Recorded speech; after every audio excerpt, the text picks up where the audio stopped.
শীতের দুপুরে এরকম এক থালা গরম গরম বিরিয়ানি, আহা, আমার কাছে এটাই তো যেন স্বর্গ। রবিবার ছিল আমার ছুটির দিন, তাই আর এদিক ওদিক চিন্তা ভাবনা না করে চুপচাপ বসে পড়লাম স্বর্গ স্বাদের জোগাড়ে। এই প্যাকেটে প্রায় 1 কেজি বাসমতি চাল রয়েছে, সেই সঙ্গে বাড়ির পুরনো কিছু বাসমতি চাল ছিল, সেটাও দিয়ে দিয়েছি। প্রথমেই চালটাকে ভালো করে ধুয়ে নিচ্ছি, যতক্ষণ না চালের জলটা এরকম পরিষ্কার হয়। এবার বানিয়ে নেব সুন্দর একটা বিরিয়ানি মশলা। হালকা করে গরম হলে তাতে দেব কয়েকটা ছোট এলাচ, লবঙ্গ, 1 টুকরো দারচিনি, জয়িত্রী, জায়ফল, কয়েকটা তারাফুল আর 2টো বড় এলাচ।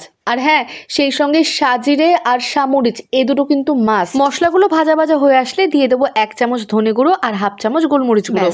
মশলা বানানোর কাজ 50% শেষ, বাকিটা ঠান্ডা হওয়ার পর করতে হবে। চলো এবার আসল কাজ শুরু করা যাক। কড়াইয়ে সর্ষের তেল ভালো করে গরম হয়ে আসলে তাতে দিয়ে দিচ্ছি পেঁয়াজ আর তার সঙ্গে কিছুটা রসুন কুচিও। পেঁয়াজটা লাল লাল হয়ে আসলেই তাতে ঢেলে দিয়েছি 1 গামলা জল।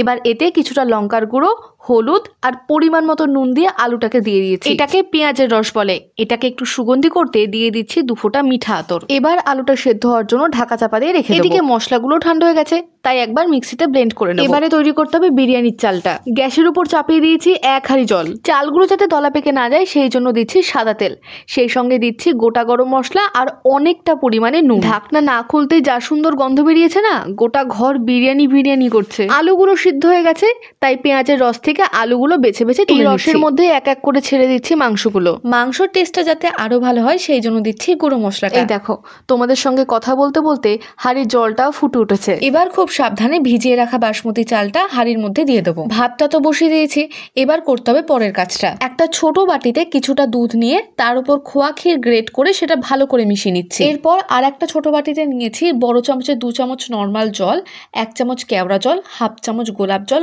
আর ওই 5 থেকে 6 ফোঁটা মতন মিঠা আতর। এদিকে আমাদের পেঁয়াজের রসও একদম রেডি আর ভাতও ফুটে গেছে। একটু শক্ত থাকতে নামিয়ে নিতে হবে, তাহলে বিরিয়ানির রাইসটা একদম ঝরঝরে হবে। সব কমপ্লিট, এবার হবে লেয়ারিং। আমার থেকেও বড় একটা হাঁড়ি নিয়েছি আমি, আর তার মধ্যে পেঁয়াজের রসটা দিয়ে দই দিয়ে ভালো করে মিশিয়ে নিয়েছি। এবার আলু আর মাংস ছড়িয়ে নিচের লেয়ারিংটা কমপ্লিট করে উপর দিয়ে ভাত ছড়িয়ে দেবো। এবার যে গুঁড়ো মশলাটা বানিয়েছিলাম সেটা ছড়িয়ে দেবো, আর সেই সঙ্গে দুধ আর খোয়া ক্ষীর দিয়ে যে ঘোলটা বানিয়েছিলাম সেটাও দিয়ে দেবো। এভাবেই পরপর লেয়ারিং গুলো হবে। আর সবচেয়ে টপ ফ্লোরে কাজটা একটু অন্যরকমই হবে। বিরিয়ানির একদম উপরে বেশি করে মশলা আর ঘি ছড়িয়ে দিয়েছি। এবার গোলাপ জল, কেওড়া জল আর মিঠা আতর দিয়ে যেই জলটা বানিয়েছিলাম সেটা দিয়ে দিচ্ছি। হাঁড়ির ঢাকনাটা ভালো করে বন্ধ করে এবার লো আছে দমে বসিয়ে রাখবো। 1/2 ঘন্টা পর হাঁড়ির ঢাকনা খুললেই রেডি আমাদের বিরিয়ানি।